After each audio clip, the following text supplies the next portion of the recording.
दुनियादारीच्याही खूप आधी बाळासाहेब ठाकरे साहेबांनी ज्यावेळी पहिलं पद दिलं त्यावेळी त्याच्याबरोबर मातोश्रीवर मी होतो, आम्ही दोघं गेलो होतो. प्रवीण बद्दल जेव्हा उल्लेख व्हायचा त्यावेळेला अरे तो प्रवीण येडा आहे यार, पण वेडी माणसं इतिहास निर्माण करतात हे त्यांनी सिद्ध करून दाखवलं. या सगळ्यांचं स्वागत करून आणि बाकी बसलेले सर्व माझे मित्र जरी आज सेलिब्रिटी असले तरी विजू माने मी 2000 साली एकमेकांच्या उरावर बसायचो एकांकिका स्पर्धांमध्ये आणि अभिजित पानसे पण. त्यामुळं आमच्या एकांकिका कॉम्पिटिशनमध्ये असायच्या. नंतर आम्ही सगळ्यांनी मिळून रेगे सिनेमा केला. अभिजित सरांनी मला त्यावेळी संवाद लेखनाला घेतलं, त्याबद्दल धन्यवाद अभिषेक. ही सगळी अशी माणसं आहेत. महेश लिमये बसला आहे, संत्या जुवेकर आहे. आम्ही लय जुनी एकांकिका केली, ओके ना. आपला पर डे 1000 रुपये होता त्या काळातली. आणि आम्ही दोघं खूप धमाल एन्जॉय करायचो. कुशल बद्रिके पुस्तकं वाचणारा माणूस आम्ही म्हणतो त्याला. अभिजित, नानूबाई इथं आले. नानूबाई थँक्यू. आणि सगळ्यात महत्त्वाचं, संपूर्ण महाराष्ट्रात सिनेमाचा जो काही व्यवसाय होतो त्यातला 10% वाटा जे उचलतात ते सिटी प्राईडचे चाफळकर बंधू सुद्धा इथं आलेले आहेत. त्यांच्यासाठी जोरदार टाळ्या. यांच्या चित्रपटगृहाचा वाटा खूप मोठा आहे आपल्याकडं. तर पुन्हा एकदा सुगत मित्रा थँक्यू. सलील, डॉक्टर सलील कुलकर्णी, अगदी 25-26 वर्षापूर्वीपासूनचे आमचे संबंध. करोनानंतर प्रणित दादा आपल्याला सोडून गेला. प्रणित दादा म्हणजे कोण? फेमस गाणं आरा रारा खतरनाक, भाईचा बड्डे माझं त्यांनी लिहिलंय. देऊळबंदाचं गुरुचरित्राचे कर पारायण त्यांनी लिहिलंय. सरसेनापती हंबीररावची सगळी गाणी त्यांनी लिहिली आहेत. तर असा हा प्रणित दादा आज माझ्यात नाही, पण माझं त्याच्याशिवाय पुढचा पान हलू शकत नाही. ह्या सगळ्या आमच्या जुन्या आठवणी. अजय, अतुल आणि प्रणित दादा हे घट्ट दोस्त सुरुवातीच्या स्ट्रगल काळापासूनचे. आणि ही आमची त्यावेळची सगळी टीम. आता प्रणित दादा आज नाही, पण प्रणित दादाची मुलगी सना कुलकर्णी काम करते. सिद्धीनी पण या सिनेमात छोटा रोल केलाय. आता पुढचा जो आज आपल्यात नाही, पण देऊळबंद त्याच्याशिवाय मी नाही करू शकत, बबड्या. ती लाईन वाचाच तुम्ही. ओ नरेंद्र भिडे, मार्केटमध्ये नवा संगीतकार आलाय तन्मय भिडे नावाचा, सेम तुझी कॉपी रे, पण त्याने ओपनिंगला 100 कोटी मारले. आता बोल. हे मी का बोललो? कारण बबड्याच्या मते त्याच्याशिवाय दुसऱ्या कोणाला संगीत यायचंच नाही, एकट्या बबड्यालाच यायचं, असंच त्याचं म्हणणं असायचं. म्हणून हे मुद्दाम लिहिलं की पोराशी कॉम्पिटिशन नको देऊ.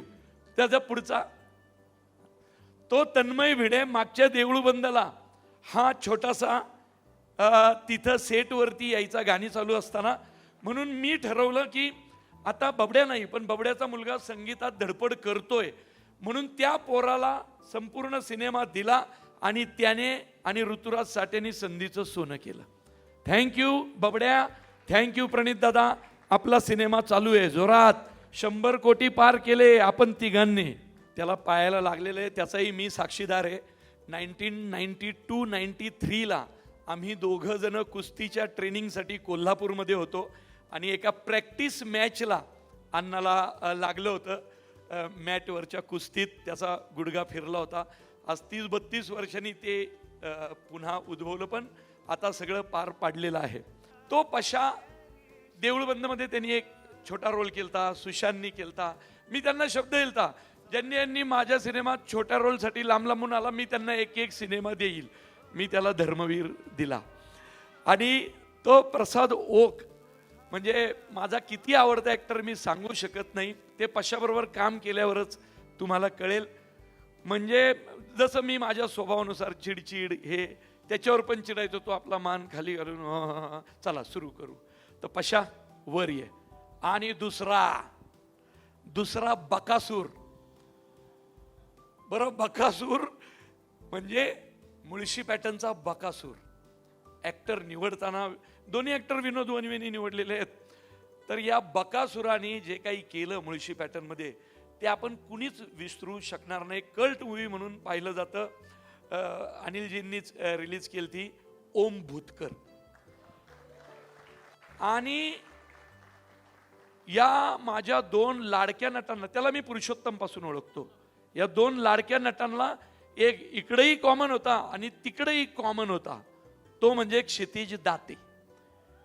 इकडं गण्या होता, तिकडं एकनाथ शिंदे साहेबांची भूमिका केली. या तिघांना मी वरती बोलवतो, कारण का हा प्रसाद ओक आणि माननीय कॅबिनेट मंत्री आणि विनोद सातव तिघ एका बेंचवर बसायचे शाळेत. म्हणजे अण्णांनी काय काय पाहिलंय केव्हापासून तुम्ही बघा. म्हणजे मंजिरी, कधी तुला वाटलंच तर यांना भेट, हे शाळेपासून एकत्र आहेत. हा पण खूप सिनेमा वेडा आहे. आम्ही लहानपणी सिनेमे पाहायचो. आजही विनोद सातव, मी, मुरल्यांना, पिट्याबाई आम्ही 4 जण सिनेमा खेळतो. म्हणजे वेलकम, परिंदा आजही आमच्या 4घांना पाठ आहेत अख्खे. सातवांच्या ऑफिसला कधी गेलात तर त्यांच्या पायऱ्यांवरती नावं लिहिलेली आहेत. ती त्याच्यातनं जन्माला आली सगळी. देऊळबंद 2च्या सर्व टीमचं मनापासून अभिनंदन करतो. प्रवीण जसा म्हणाला की आम्ही अगदी लहानपणापासूनचे मित्र आहोत. आणि खरं आहे, सुरुवातीला त्यांनी इथं विद्यार्थी परिषदेचा उल्लेख केला, त्यांनी संघाचा उल्लेख केला की तो या सगळ्या ह्याच्यातनं या विचारातून पुढे आलेला एक कार्यकर्ता होता.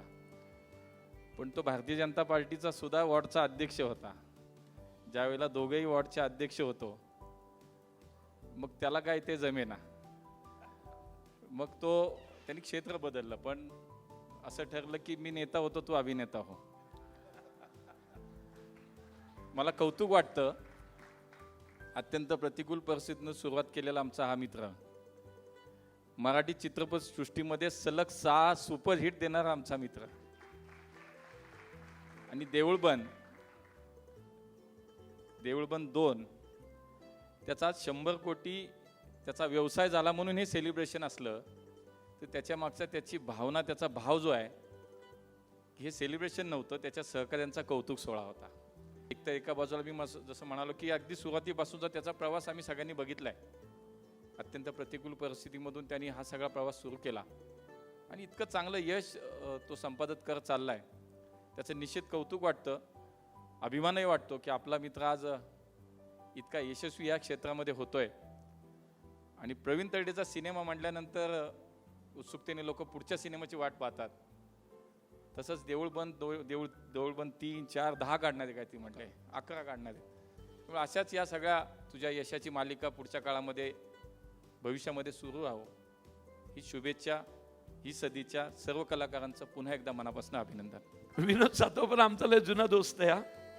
हा त्याचं कौतुक असं, एवढी कंपनी जोरात असतानाही आपला मित्र हा तिकडे गेल्यानंतर त्यांनी ठरवून नाही, तिथं एक जवळचा माणूस असला पाहिजे, जिथं तो तिथं एकटा नाही पडला पाहिजे दिल्लीत, तिथं चुकल्यासारखं नाही, म्हणून स्वतःचा चालू व्यवसाय त्यांनी थांबवला आणि पूर्ण वेळ अन्नासाठी दिला.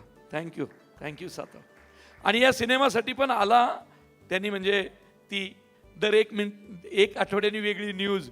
तुम्हाला वाटलं प्रवीण तरडे सारखा दिसतोय, काय नाही हे सांगायचे, हे बोल, तिकडं जा, ते बोल, आणि यायचं माझ्यावर, तरडे सारखा मीडियात ह्यांनी केलं होतं ते सगळं.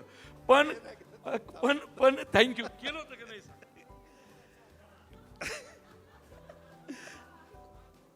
वारी निघाली आहे पंढरपूरला, त्यामुळे त्या थीमवर काहीतरी बोललं पाहिजे. तर प्रवीण, ही अन्नाची पद्धत आहे, डायव्हर्ट केला विषय. वारीवर विचारलंय काय? आता तुझ्या समोर मी बोलणं म्हणजे चितळ्यांच्या समोर भाकरवडी विकण्यासारखं आहे. दुसरी गोष्ट, मुरली अण्णा म्हणाले की माझ्या ऑफिसच्या पायऱ्यांवरती डायलॉग्स दिलेत. तर माझ्या ऑफिसच्या पायऱ्यांवर प्रत्येक मित्राला मी म्हटलं तुझा एक डायलॉग दे. शेती इकायची नसते, राखायची असते, यांनी दिला. असे अनेक डायलॉग्स माझ्या पायऱ्यांवरती लिहिले. त्यात अण्णांनी, शेलार साहेब, एक डायलॉग लिहिला आहे, तो इथे ॲप्ट आहे. त्यांनी असा डायलॉग लिहिला की तुम यहाँ आए नहीं लाए गए हो. तसं वारीचा संदर्भ तो द्यायचा होता की तो प्रवीणच्या बाबतीत आणि इथं अनेक माझे मित्र आहेत त्यांच्या बाबतीत लागू होतो की असाध्य ते साध्य करिता सायास कारण अभ्यास तुका म्हणे. अभ्यास केल्याशिवाय ह्या सगळ्या टेक्निशियन्सचं मी कौतुक करतो, कारण त्यांनी त्यांच्या डिपार्टमेंटचा 100% अभ्यास केला. आणि हे सगळे जे माणिक मोती आहेत हे सगळे एकत्र प्रवीण तरडे नावाच्या धाग्यातून स्वामींना ती माळ घातली आणि म्हणून ते 100 कोटी आले. साहेब आणि मी गिरनारला दत्त महाराजांच्या दर्शनाला गेलो. त्या दिवशी निबे साहेबांनी कंपनीचा शेअर ओपन केलता. तर मला म्हटले माझ्यातर्फे तुला हे 300 शेअर गिफ्ट. तर मी म्हटलं वा वा थँक्यू. 34 रुपयाला शेअर होता. हो म्हटलं साहेब काय हो हे गिफ्ट देताय होय. मला म्हणे गिरनारला तुला हे गिफ्ट देतोय प्रवीण, लिस्टेड झाली आहे आज कंपनी, तू हे शेअर ठेव मग आपण बोलू, हेच गिफ्ट आहे. मी आलो आज आत्ता या घडीला. कोण आहेत मार्केटमध्ये ते 34 रुपयाचा शेअर आता 2000 पर्यंत पोहोचलेला आहे. आणि निबे साहेबांची कंपनी ही आपल्या म्हणतो ना आपण सगळ्या काय सुरक्षेच्या संदर्भात रणगाडे, ब्रह्मास्त्र, क्षेपणास्त्र अनेक गोष्टी करणारी खूप मोठी कंपनी आहे. येत्या काळात तर त्यांची अजून मोठी भरारी आहे. तर थँक्यू निबे साहेब, तुम्ही इथं आलात देवा. आणि मी आता सगळ्यांचे सत्कार होतात ते स्टील फोटोग्राफी ते तर किती ते मी कित्येकदा बघा मी त्याला एकदा म्हटलं हे माझ्या ओरडण्याचे शॉट लावणार नाही का, मी ओरडतो लोकांवरती आणि मी चिडलो की तुम्ही घेतले असेलच ना. तो म्हटलं नाही सर आम्ही गायब असायचो. तर ते पळून जायचे. तर माझे त्यामुळे लोकांना कधीच कळणार नाही मी चिडतो. तर त्या ॲक्सलॅन ये बाळा ये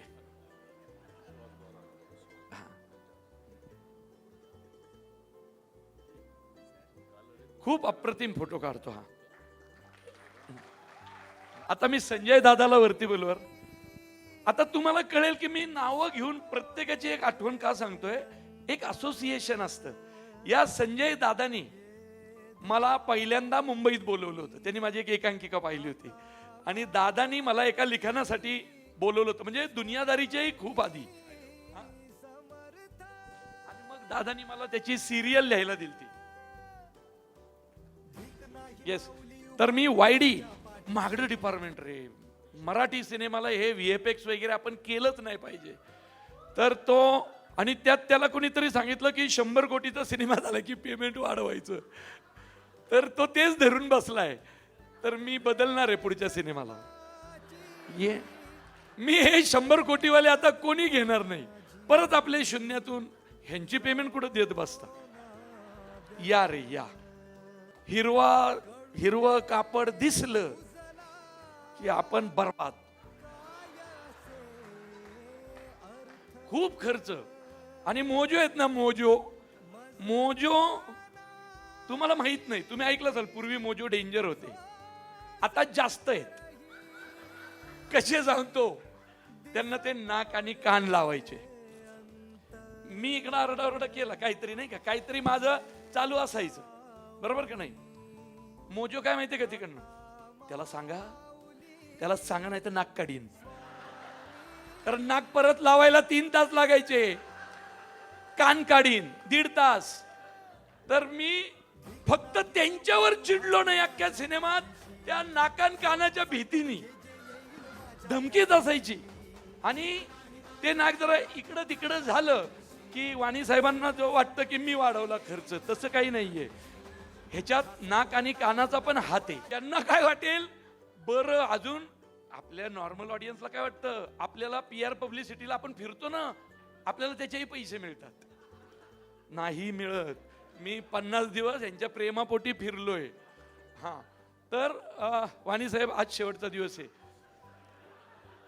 आणि मुद्दाम भोसले समोर का सांगितलं, तो उद्या चेक देणार आहे पुढचा मला. हे विनायक रासकर म्हणजे ही माणसं नसतील तर कामं होऊ शकत नाहीत. एवढंच सांगतो तुम्हाला. माझे सगळ्यात जवळची लोक. आर्टिस्टला काय केलं माहितीये का, यांना 6 वाजता बोलवलं, सगळ्यांना पिशव्या एकदम दिल्या, म्हटलं तुमचं झालं. हे इतके दिसले स्क्रीनवर वगैरे. हो. आणि त्यांची पेमेंट पण सगळ्यात पहिली झाली होती. विचार करा, 3 नॅशनल 100 कोटी वगैरे असं, म्हणजे नट जे आलेले आहेत नवे त्यांना किती हे थांबल्याचा फायदा होणार. ए सुबडे कुठे? अरे सुबडे आलाय. अरे डार्लिंग, मी आणि सुबोध भावेनी 1995 साली आम्ही एकत्र एकांकिका केली होती पहिली. मी लिहिली होती, डिरेक्ट केली होती, आणि पिट्या आणि सुबोध भावे हे लीड केला होता त्याच्यात 1995. आम्ही खूप थिएटर, खूप एकांकिका एकत्र केल्या. अभिजित पानसेंना मातोश्रीवर बाळासाहेब ठाकरे साहेबांनी ज्यावेळी पहिलं पद दिलं त्यावेळी त्याच्याबरोबर मातोश्रीवर मी होतो. आम्ही दोघं गेलो होतो. त्यामुळे आमची मैत्री खूप जुनी आहे, खूप जुनी.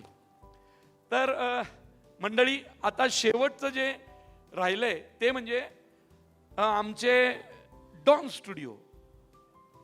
एका मित्राने, आपला नरेंद्र भिडे नावाचा मित्र, अडचणीत असताना, संकटात असताना फक्त मित्रासाठी एक जण धावून आला.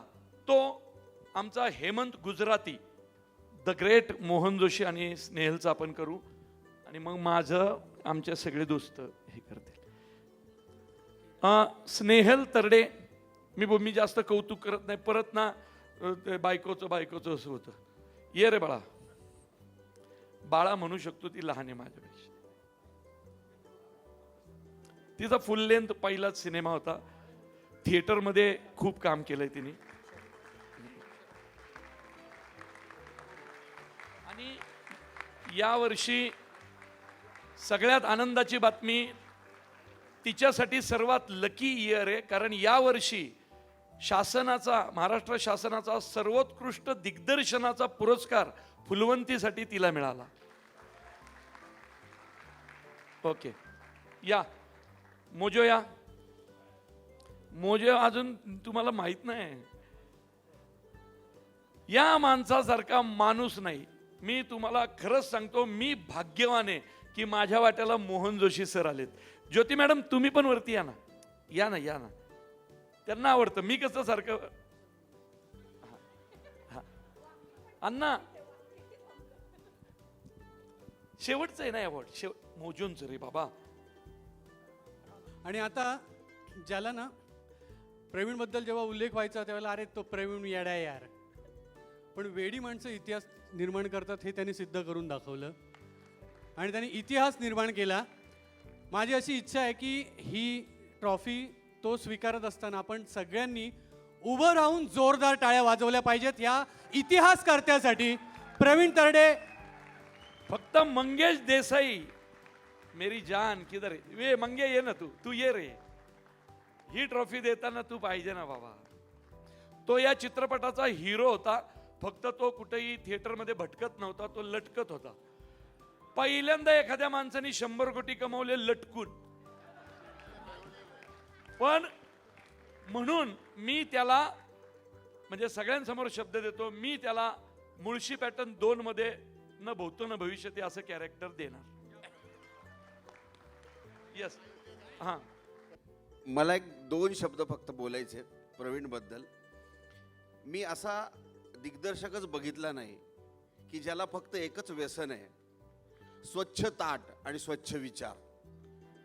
जेव्हा जेवतो तेव्हा ताट पूर्णतः क्लीन केलेलं असतं, अन्नाचा एक कण नसतो, आणि जेव्हा चित्रपट दिग्दर्शित करतो तेव्हा विचार कम्प्लिटली क्लिअर असतात. म्हणून आज 100 कोटीपर्यंत गेलेला आहे.